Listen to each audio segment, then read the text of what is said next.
Bonjour Daniel Obono. Bonjour. Je vous présente en quelques mots, vous avez 27 ans. Non, 36 ans. Ah, bah alors écoutez, je vous assure qu'on peut lire, ou c'est moi qui ai mal calculé, ou qu'on peut... Ouais. Vous êtes très jeune, on va dire. Hein, on mettra Merci. l'erreur sur ce compte-là. 36 ans. Vous êtes bibliothécaire, là il n'y a pas d'erreur. Vous êtes né à Libreville au Gabon. Vous avez vécu jusqu'à à peu près vos 10-11 ans.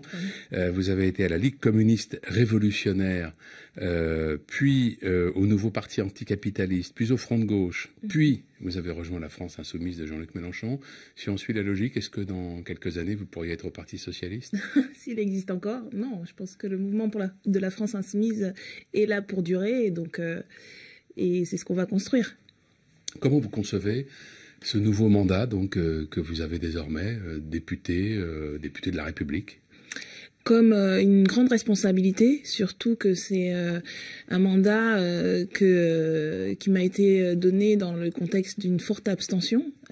Pour moi, c'est le signe, et pour nous, c'est le signe d'une crise démocratique importante, avec un rejet par une large partie de la population du fonctionnement politique, beaucoup de distance, et qui se traduit du coup par le refus de s'engager dans les choix importants du pays. Donc c'est une responsabilité aussi par rapport à ce qui est prévu comme ce que nous on considère comme des attaques sur les droits sociaux, sur les libertés démocratiques.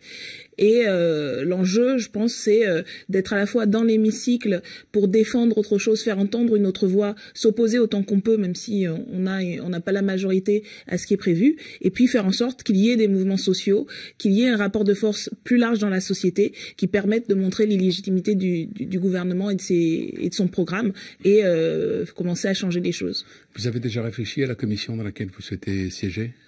Oui, après c'est une discussion qui a lieu et qui a lieu collectivement. On va voir où il y a besoin de monde, et moi je ferai ce qu'il y a à faire partout. Je pense que il y a plein d'affinités sur la question du développement durable, par exemple, les affaires étrangères, les questions internationales m'intéressent bien, ou les affaires culturelles, étant donné mon parcours et ma profession. Donc voilà, donc c'est une des trois. Vous êtes ouverte, quoi. Ouais. Voilà, je suis ouverte à plusieurs choses. Votre collègue François Ruffin, élu de la France insoumise lui aussi, donc dans la Somme, a fait savoir qu'il se paierait au SMIC, soit 1 150 € par mois. C'est environ 1/5 de l'indemnité parlementaire qui lui sera versée, et il donnera le reste à des œuvres. Est-ce que c'est un exemple que vous avez l'intention de suivre?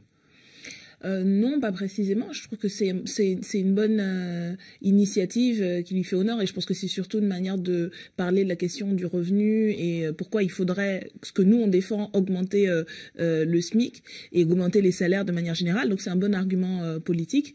Après, en tant que membre candidat et maintenant député de la France insoumise, nous avons toutes et tous signé la charte éthique anticorps, voilà, qui met en avant un comportement éthique, et surtout le fait, par exemple, de refuser un certain nombre de pratiques sur la réserve parlementaire, ou alors de la soumettre à décision populaire. Donc je pense que... Un principe, elle devrait être supprimée. Oui, on va voir ce qu'il en a. Pour le moment, voilà, elle existe toujours.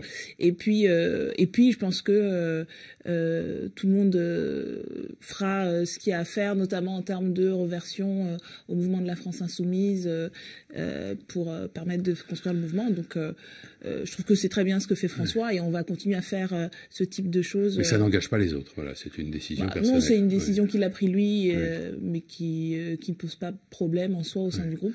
Est-ce que vous vous considérez comme une députée mal élue en raison du très fort taux d'abstention record de 57% au deuxième tour?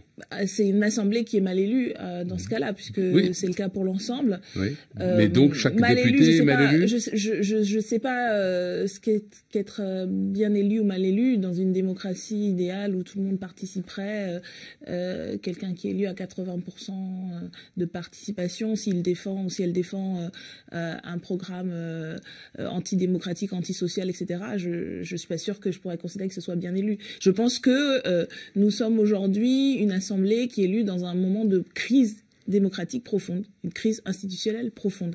Y compris nous portons la perspective d'une 6e République, justement, et on va continuer à le porter, même si on n'aura pas les moyens, là, maintenant, tout de suite, de la mettre en œuvre, parce qu'on fait aussi ce constat-là. On est rentré dans l'élection présidentielle et législative avec ce constat que nous voulions être majoritaires dans des institutions dont nous pensons qu'elles sont arrivées à épuisement. Donc c'est cette contradiction-là dont nous avions conscience dès le départ, que nous avons dénoncée et sur laquelle nous allons travailler justement pour rendre compte d'abord à celles et ceux qui nous ont élus quand même, et puis surtout pour donner à voir à celles et ceux qui n'y croient plus qu'il est possible et nécessaire de changer les choses, parce que nous allons défendre l'avenir en commun, parce que nous allons être dans les luttes et nous espérons recréer une mobilisation citoyenne. Ouais. Jean-Luc Mélenchon a expliqué qu'il entendait lutter très âprement contre la réforme du Code du travail. Quel sera selon vous le pouvoir du groupe de la France Insoumise? D'ailleurs, pour l'instant, on ignore s'il y aura un groupe de la France Insoumise d'un côté et un groupe Parti communiste de l'autre. Mais enfin, à vous seul, vous pouvez en constituer un. Quel sera le pouvoir de votre groupe pour s'opposer à un projet de loi, le projet de loi du gouvernement qui dispose de la majorité absolue au Parlement? Mais déjà, le pouvoir, à l'Assemblée nationale, le pouvoir d'en débattre, de poser le débat et d'essayer de faire qu'il y ait un débat à l'Assemblée. Pour le moment, la procédure a pas l'air très ouverte, puisqu'il s'agira non pas de discuter du contenu de ce qui est proposé, mais d'ordonnances. Donc voilà, on ne saura pas de quoi sera fait concrètement cette loi. Mais déjà pointer le problème extrêmement grave pour une telle mesure que le Parlement ne puisse pas s'en saisir sur le fond. Donc faire ce travail-là, et puis surtout, ce que je disais, c'est faire un travail pour expliquer aux citoyens, aux citoyennes, aux habitants, aux salariés le problème et le danger pour nous de cette loi, et qu'il y ait une mobilisation sociale forte. Et je pense que c'est ce rapport de force-là qui va pouvoir changer, montrer les légitimités de la mesure et permettre de faire avancer, donc faire un travail dans l'institution et en dehors. Je pense qu'il y a déjà des choses qui sont prévues et c'est dans ce sens-là qu'on va appuyer. Lorsqu'on fait une recherche sur vous, sur Internet, Daniel Obono, on tombe presque aussitôt sur cette affaire de la pétition que vous avez signée il y a 5 ans pour défendre un groupe de musique attaqué pour une chanson intitulée « Nique la France ». Vous défendiez à ce moment-là la liberté d'expression en signant cette pétition. Évidemment, ça prend un relief particulier maintenant que vous êtes député. Vous n'avez pas de regrets ? De regret de quoi? D'avoir défendu soutenu la liberté d'expression. le droit d'intituler une chanson « Nique la France » ou de dire finalement « Nique la France ».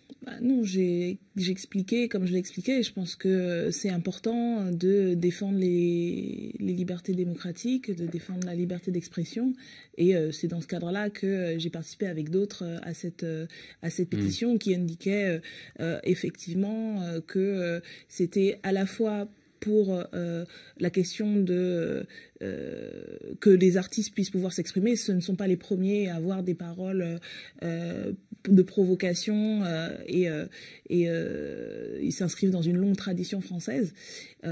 Et puis de défendre le fait qu'on puisse poser sur la table des sujets délicats et qu'il faut aller au-delà et comprendre ce qu'il y a derrière. Donc non, c'est pas une question de regretter. C'est pas ma démarche. Je suis une militante politique depuis des années. Je veux convaincre d'idées, et puis quand on convainc pas, mais c'est cette démarche-là qui est la mienne et qui va continuer à être la mienne. Merci Daniel Obono. Bonne journée. Merci.